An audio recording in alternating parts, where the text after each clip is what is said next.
মা আমি আসছি তাহলে, আমি রান্না বান্না সব করে রেখেছি, আপনি সময় মতো খেয়ে নেবেন। আসছি। এ কি বৌমা, তুমি এত সেজে গুজে কোন রাজকার্যে যাচ্ছ শুনি?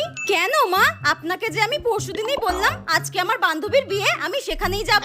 হ্যাঁ কয়েছো, কিন্তু আমি হ্যাঁ বা না কোনো উত্তর দিয়েছি? হ্যাঁ কিন্তু মা আপনি তো নাও করেননি।